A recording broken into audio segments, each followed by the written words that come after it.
Hello and welcome to the U.S. Center. This event is Energy and Commerce Committee panel, Unleashing America's Energy Leadership. And now, I'd like to introduce Heather Reams, Chair of the Conservative Climate Foundation. Let's give her a warm round of applause.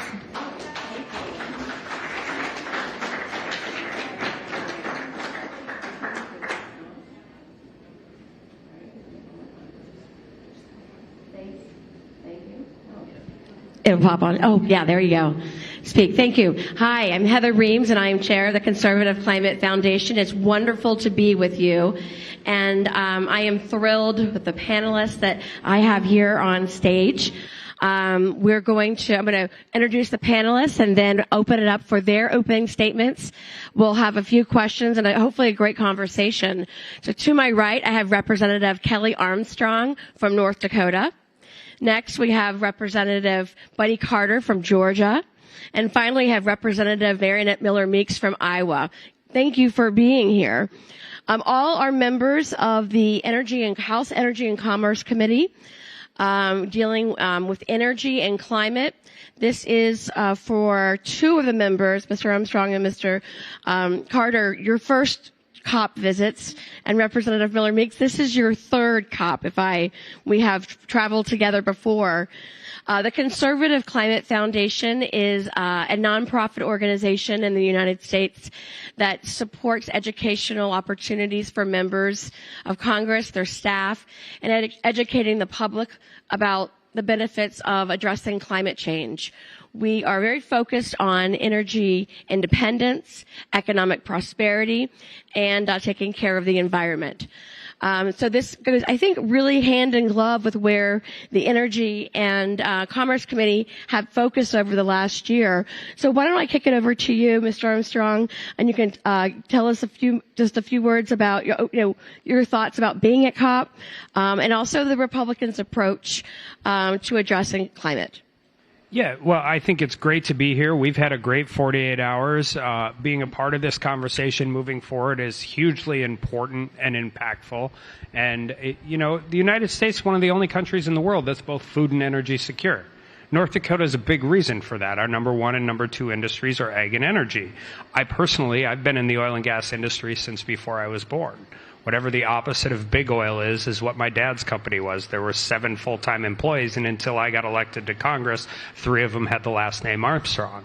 I grew up politically in the oil and gas business because right when the Bakken Shale was going, I was elected to the state Senate.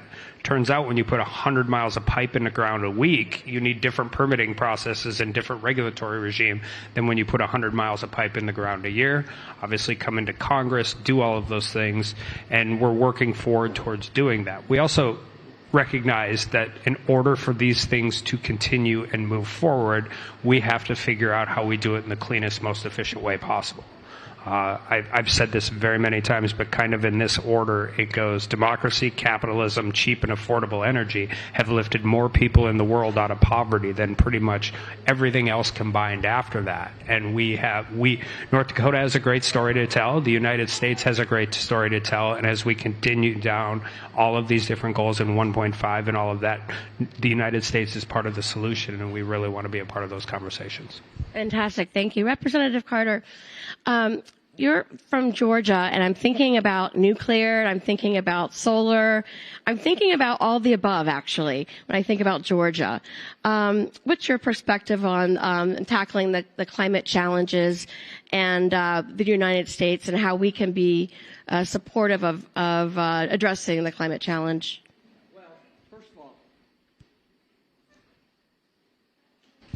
First of all, let me thank you for being here, and thank you for having us here.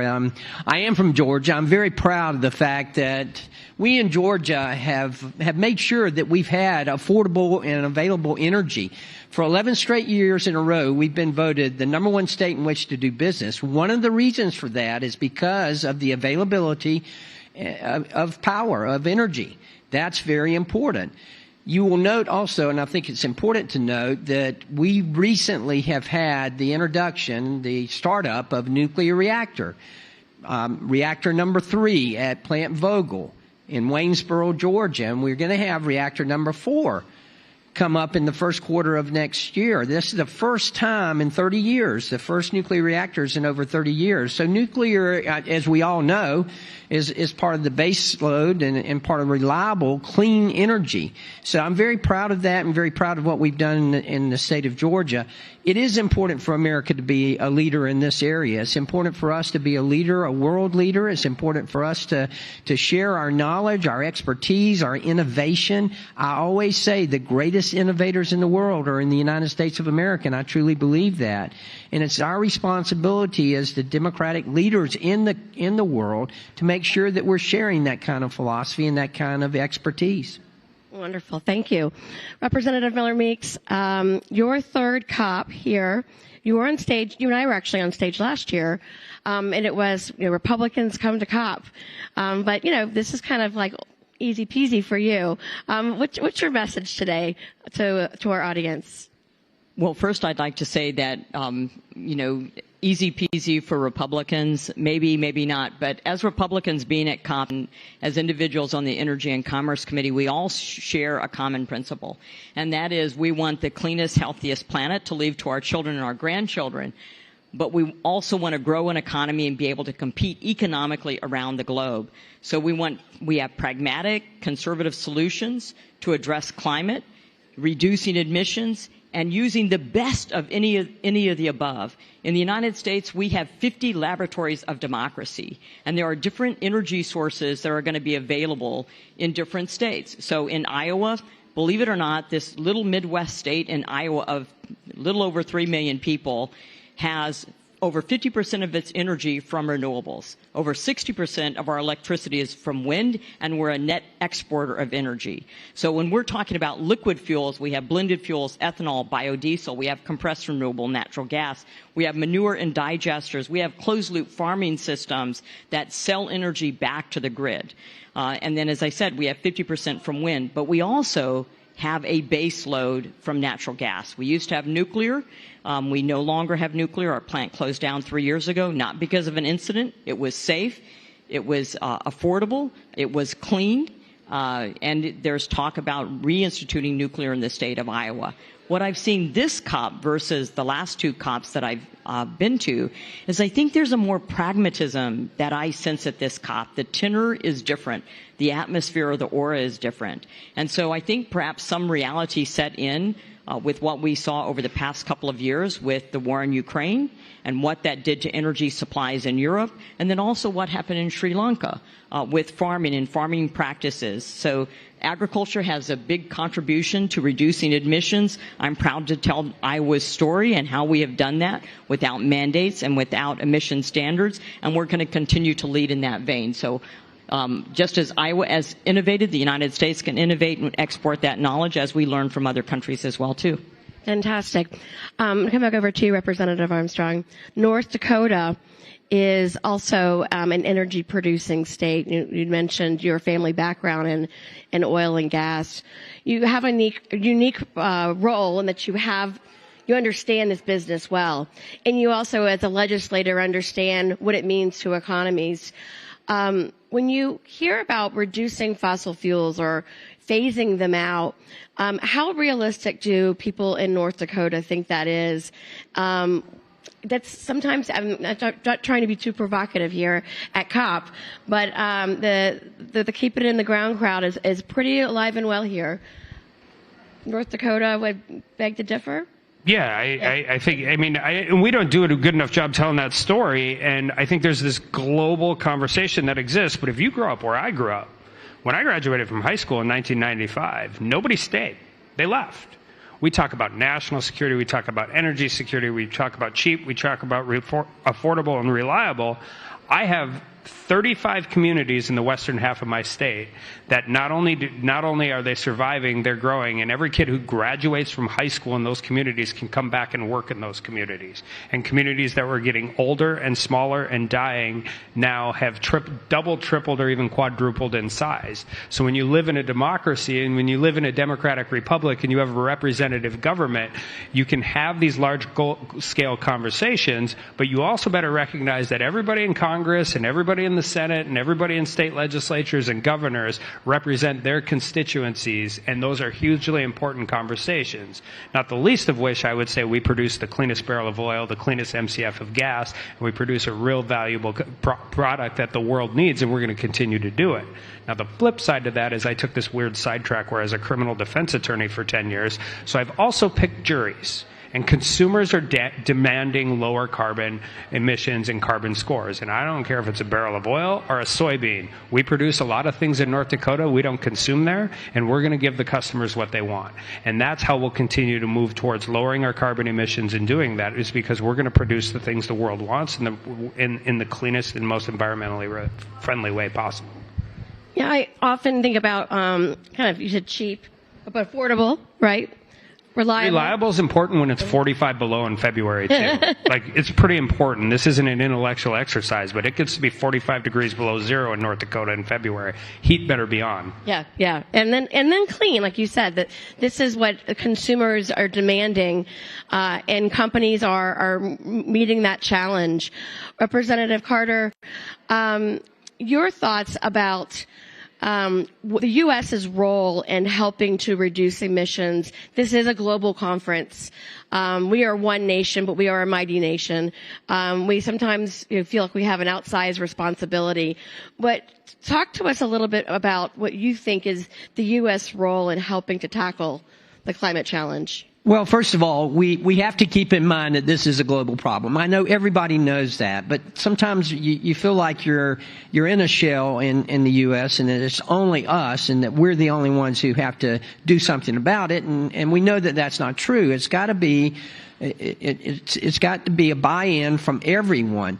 I'm one who feels like the United States has not gotten the credit that we should get for decreasing our carbon emissions. In the last decade, the United States of America has decreased our carbon emissions more than the next 12 countries combined, while growing our economy. So it can be done. I don't think I'm constantly telling the leaders of the fossil fuel industries in the United States that they're not doing a good enough job of telling the story of how they've decreased emissions. And keep in mind now, I think one thing that we have realized and that we've recognized, and I'm very proud of COP for this, is that it's about emissions. It's not about the source. It's about emissions. That's what we've got to keep in mind.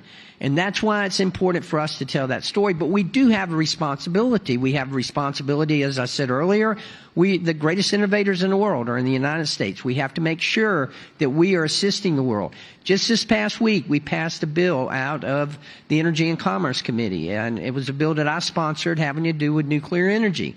And simply sharing our expertise, our best practices with our allies, making sure that we are sharing with them what we're doing in the way of nuclear energy and how we are using it to our advantage.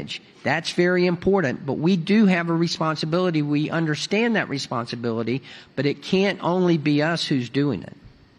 So I get excited when we talk about innovation and innovators, and thinking it's one of our greatest assets that we have as a country. Representative Miller-Meeks, how about thinking about innovations, job growth, reliable economies?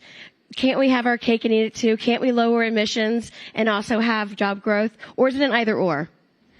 I think that's one of the biggest messages that we have and that we've stated in the Energy and Commerce Committee, and that is that lowering emissions, having a cleaner, healthier planet is not mutually exclusive from having affordable, reliable, secure, and abundant energy. They are not mutually exclusive. You can do both of those. Using the resources that you have that are available, using the technology, using new technology. In the United States, the fracking revolution occurred. And if you look at the Energy Information Agency, that the fracking revolution saved 11,000 American lives per year from 2010. And why is that? 600,000 lives globally are lost each year due to heat or cold, and the majority of them for cold. So having affordable energy is extraordinarily important to keep people alive. So you can do both of those things. We've certainly done that in Iowa with what we've done with liquid fuels. We can continue to do that with carbon-based fuels with reducing emissions, looking at carbon capture, sequestration, underground storage. Those are all methods in reducing emissions. But there's also new energy sources that we don't know yet. We had talked about hydrogen over 20 years ago. That sort of was phased out as we put research and development and monies into wind and solar. And now we're coming back around to hydrogen. We've had breakthroughs in fusion. I think the breakthroughs that we have in fission, when you're looking at the nuclear industry, in fourth and fifth generation reactors, the small modular reactors, the portability of small modular reactors, and how that's going to be able to help underdeveloped or developing economies. I think there's a lot that we can innovate and we can continue to progress, lower emissions, and have cleaner environment and cleaner water. And we haven't even talked about cleaner water yet today. Right. And the water. What about the water? It's not just the air, it's the water. Thinking about the developing world, we know that the demand for energy is only going to increase. And the U.S. is an exporter of energy. What is our role in, geopolitically, in thinking about how important it is to provide that energy matters? Is we're talking about different kinds of hydrocarbons. Could you just expand a little bit more about the developing world and their need for energy and how the U.S. can play a role there in helping them? One, I think there's two different sides of the developing world. Those the ones who need it and the ones who have it and want to develop it. Right. Right now, Venezuelan troops are on the border of Guyana. Guyana is a country of 800,000 people. They're the third poorest country in the Western Hemisphere. There are more college-educated Guyanese in the United States than there are in Guyana. Within 5 or 6 years, they're going to be the richest country per capita in the world. No offense to my wife and her family in Norway, but they're going to be the richest country per capita in the world. They have found an offshore resource that exists in this meaningful way. So you have this country who is traditionally has no infrastructure, has had a brain drain out migration, 800,000 people. And now they're going to have this, and they're going to develop it. And they're going to develop it no matter what anybody in this entire conference says, because they owe it to their people, they owe it to their citizenry, and they owe it to do that. So the question is, are they going to do? Right now you go down there, you've got ExxonMobil, Chevron, Schlumberger, Halliburton, all of these American companies. Strategically for us, from a national security perspective, it's located in the southern half of the hemisphere. But to ignore it and say that they're not going to develop it and they shouldn't have responsible development partners is just not true, because it's going to happen. So the question is, do we want to be a part of that, and do we want to teach them how to do it in the cleanest, most efficient way possible?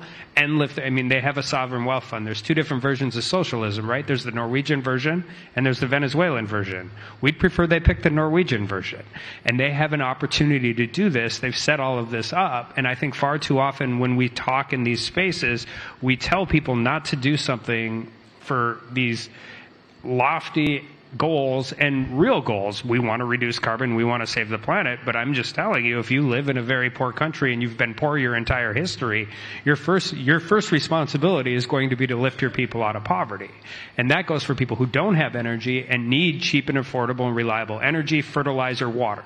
Because you have to be able to power your economy, and you have to feed your people. And so we have to be able to participate in a meaningful way. Otherwise, we're going to cede these conversations to at least our strategic adversaries on the world stage. And we have to do it based in reality and not ideology. And the best way I think we can do that is export U.S. technology, whether it's in the ag or the energy sector, and help them do these things in a way that is as responsible for the environment as possible and practical to their economy and their people. Representative, did you want to jump in here? You had the mic there. I would agree. There, as we've said, and I think the fact has been established, we have a responsibility. We understand that, and we have the innovation, we have the technology. We need to be sharing it. This is, this is serious stuff. I know that, and at some point I wanted to interject this, and I think this is probably a good time to do it. But we're Republicans. And this has been somewhat of a buy-in over time for us, and I have the honor and privilege of representing the entire coast of Georgia, over 100 miles of pristine coastline. And it's an honor to serve in Congress, but it's a special honor when it's where you've lived all your life and where you intend to live the rest of your life. My fondest memories growing up as a child are going fishing with my dad. I love the environment. I want to save the environment. I want to make sure my children, my grandchildren have those same memories and the ability to have those memories. Of course we care about the environment. That's why we need to be sharing this innovation. That's why we need to be continuing with research and development. If you look, in Congress, when a new majority takes over, or when the majority takes over, when a new session starts, the majority gets bills number 1 through 10. They represent your priority. You get those bill numbers. H.R. 1 for us was the lowering energy cost bill. We made energy our number 1 priority in the Republican majority in this session of Congress. And I think that speaks volumes about the way we feel about energy. We understand how important energy security is to national security, but we also understand how important it is that America be a leader in the world. Now, does that mean this rush to green is going to cause poverty for some people and cause hardships, financial hardships? We have to guard against that. I will tell you, I had the opportunity to travel to Europe as a member of the Conservative Climate Caucus. And what we saw there, I think, was an important lesson to be learned for us in America. And that is that you cannot allow your policies to get ahead of your innovation. And in many places in Europe, they've allowed their policies to get ahead of their innovation, and they've ended up backtracking and having to go back and using some types of energy that they would rather not be using, i.e. coal and other things. So that's the kind of thing we need to guard against. But look, I accept that responsibility that we have for the United States, that we should be sharing our innovation, sharing our expertise, and being leaders in the world in this area. I'm going to say the elephants are in the room here, but I was going to talk about politics, but Representative Miller Meeks, Republicans don't just go to COP, they talk about the environment.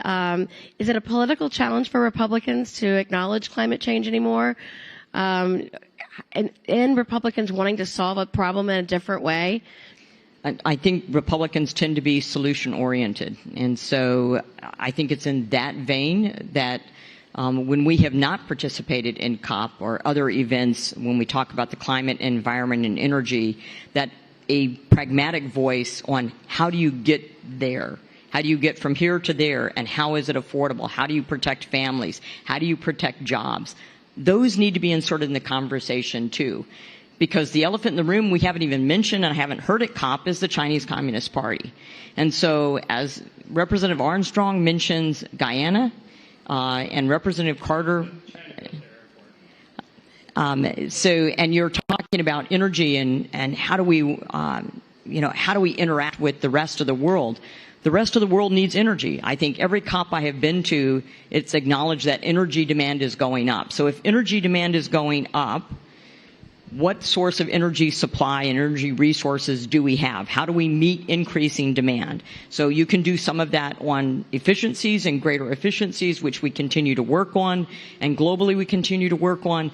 But how do you also meet energy demands for third world countries, developing economies?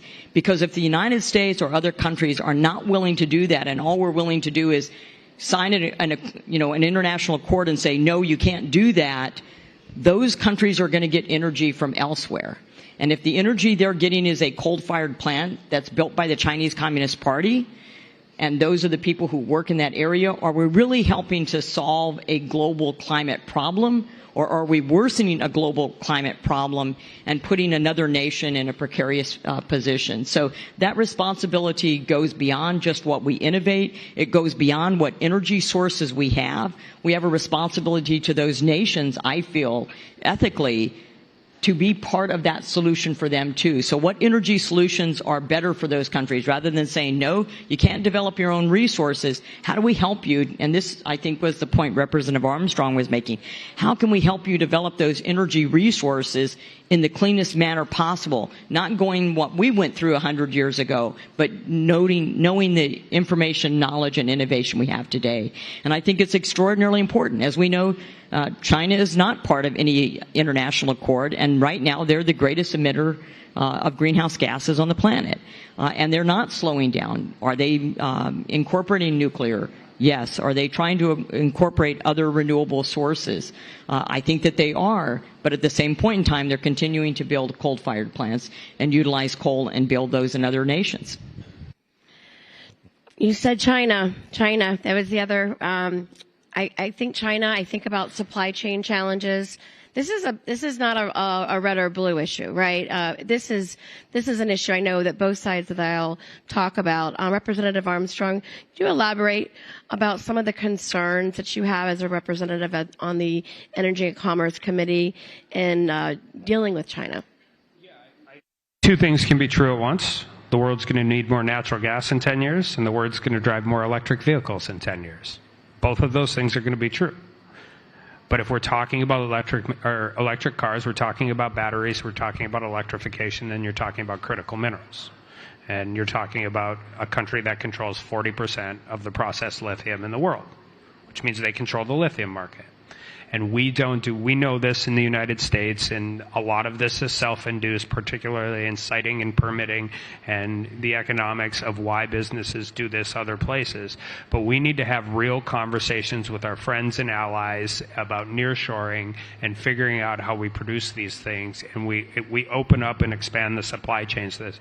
And there are a lot of businesses that saw it over the course of COVID, and it wasn't any regulatory regime. It was just there were certain places that were completely shut down for 2 years, and they recognized that they needed diversity in their supply chains as well.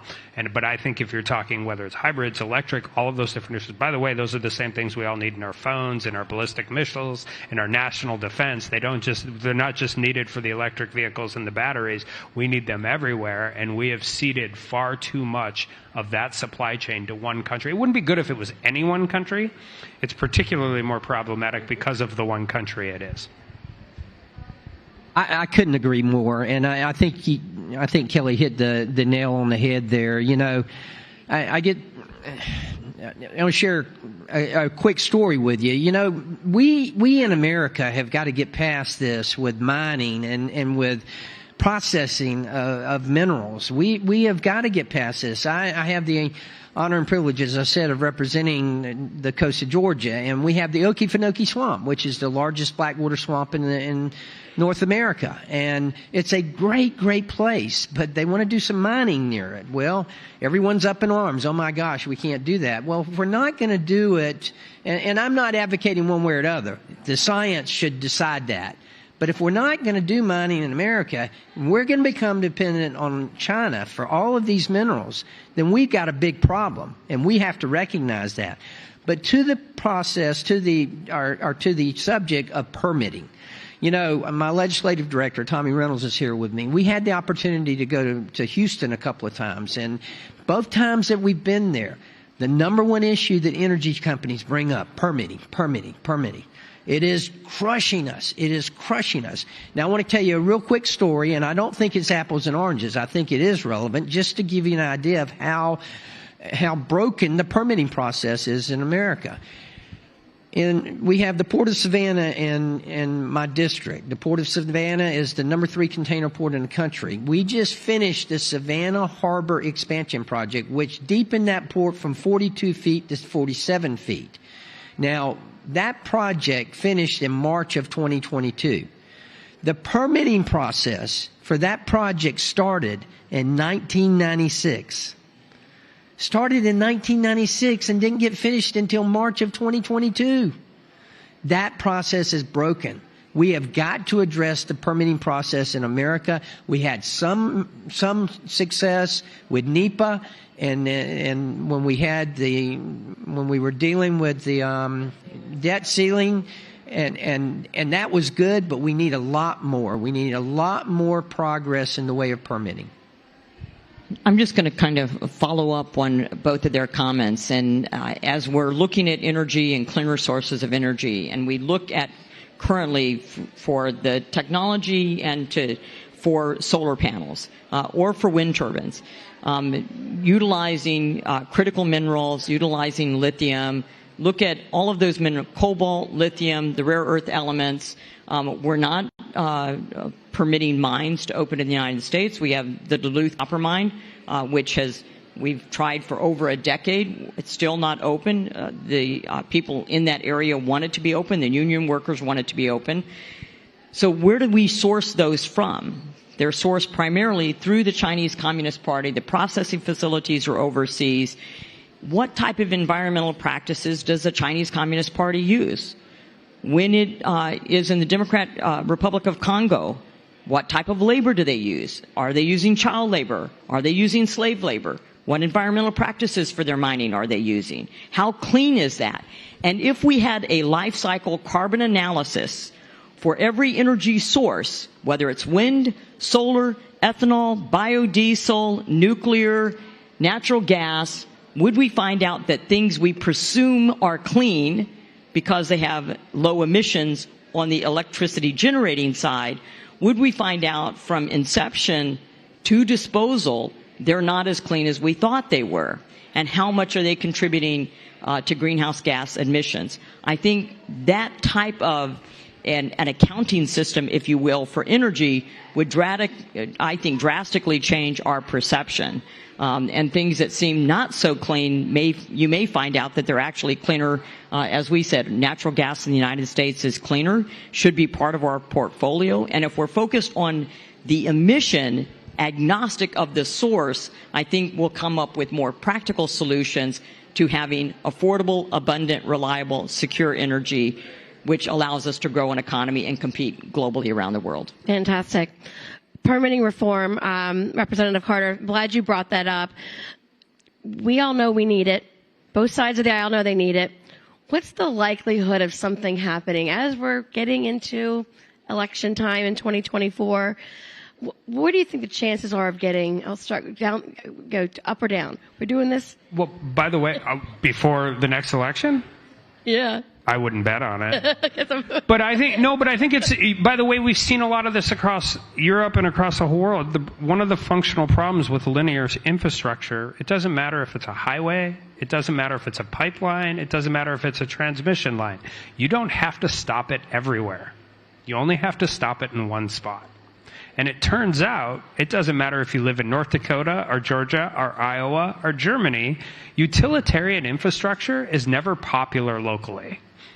And so we have to do a better job of figuring out how we do these things and how we get this stuff in the ground. And by the way, the ones who need it as much as anybody is renewables. And we're seeing that. The market is starting to push back on wind and solar in the United States because you can't plug them in.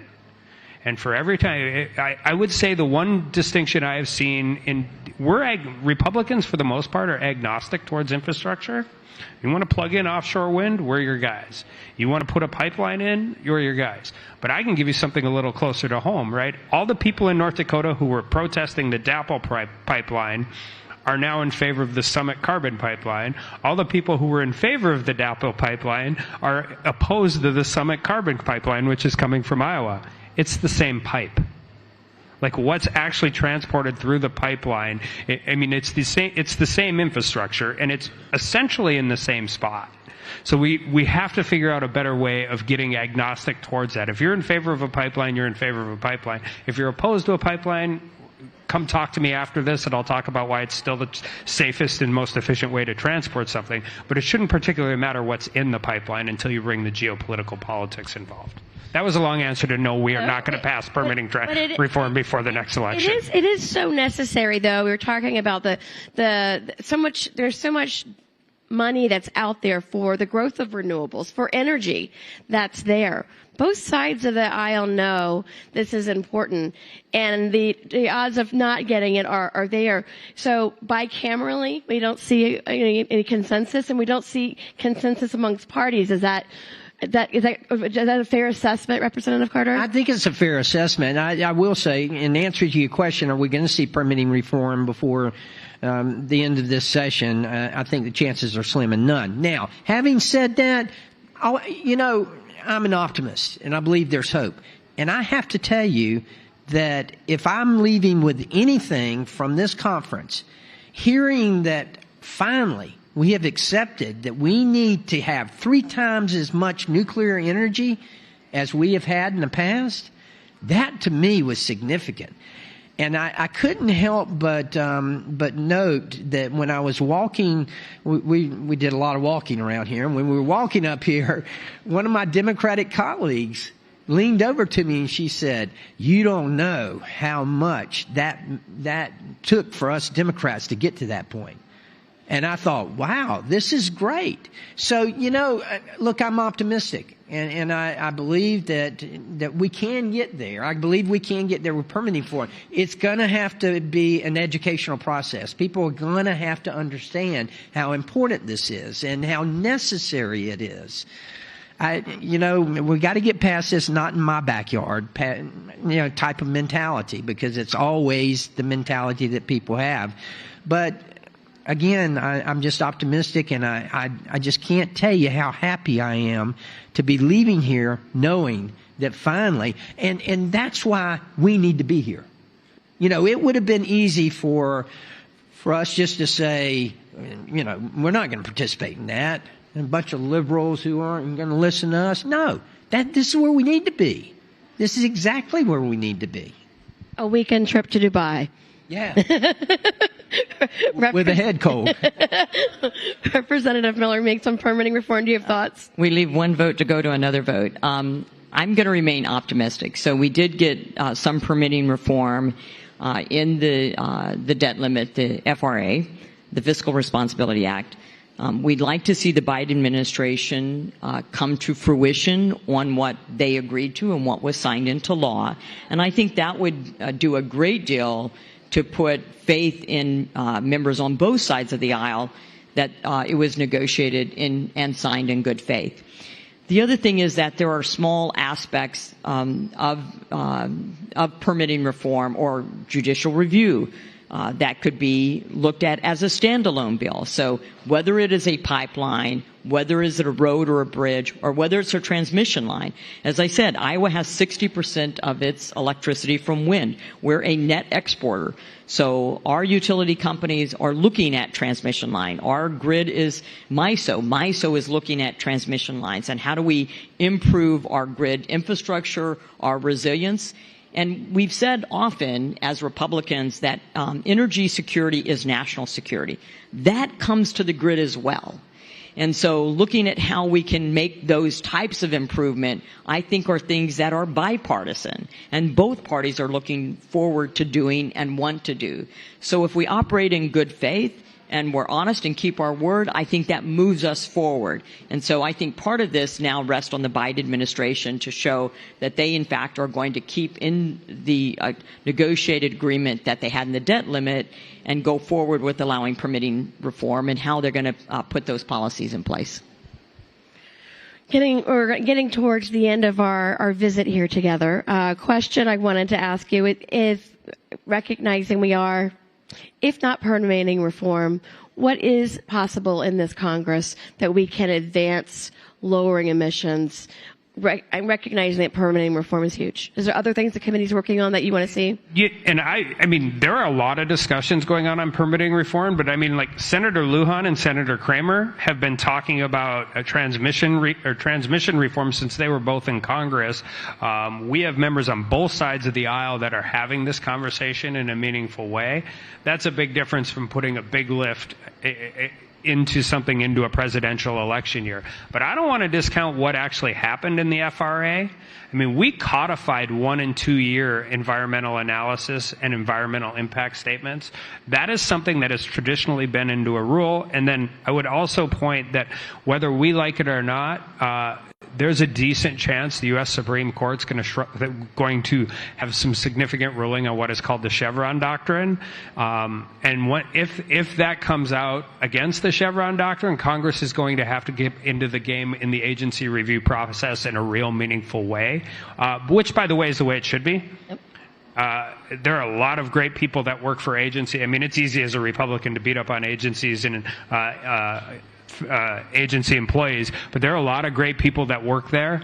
problem is they've never been elected by anybody, and we need to get in this game, and we're going to have an ability to do it. But the conversations, I think, have been actually very positive, particularly, I mean, if you think you need if you need infrastructure for traditional energy sources, if you have to move weather-dependent power farther, either intraconnectivity or interconnectivity, you better have a grid structure that allows you to do it, because otherwise, whatever new renewables you're bringing onto the grid aren't really deployable as far as you need them to be. So the conversations are going on. Whether we can do it before November of 2024 is a different question.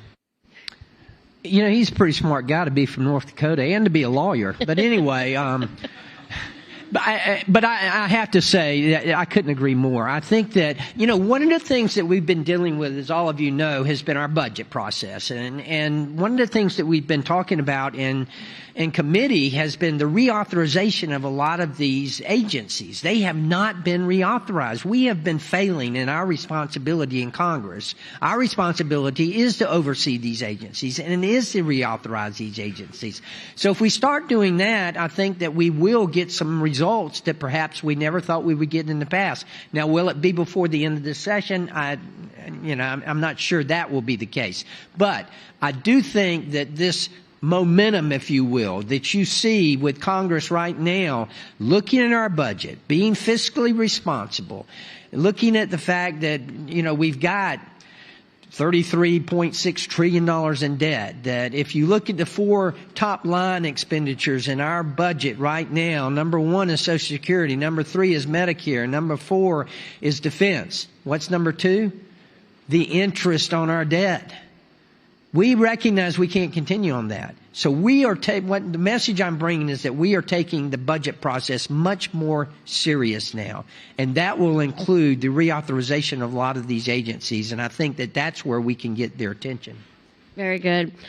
In the remaining minutes we have, I wanted to just give you each an opportunity to share closing thoughts. Your choice. But one of the things I'd love to hear also is, are you coming back to COP?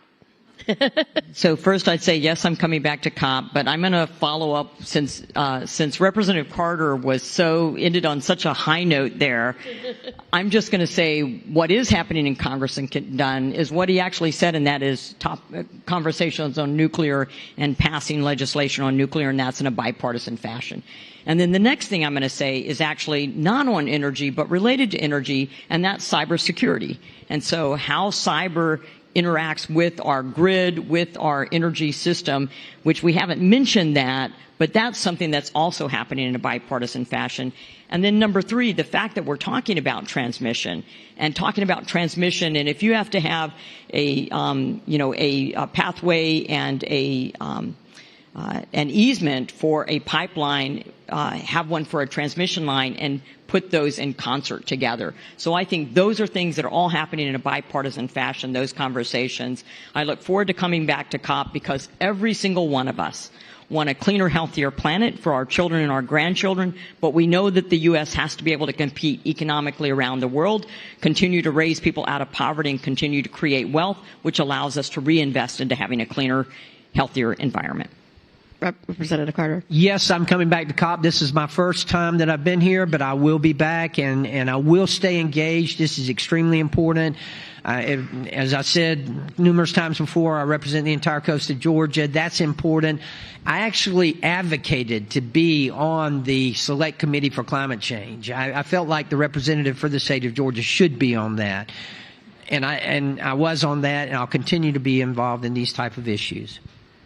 And Representative Armstrong. Absolutely. And I know this is a Republican panel, but this is the largest official delegation we've ever brought. It was a bipartisan delegation. For those of you that watch and see all that, I know Congress can look like it's a pretty toxic place, but we spent 2 days here with Democrats and Republicans, and by no means do we agree all the time, but I have a tremendous amount of respect for my colleagues on both sides of the aisle that want to work on these things. And as we talked about Republicans being a little late to the game in all of this, I think one of the things I always tell my constituents at home, I don't want to fight about the science on any of this because the political science is settled. And North Dakota feeds and fuels the world, and we produce a lot of things we don't consume there, and we're going to deliver them to people in the way in which they want to buy them.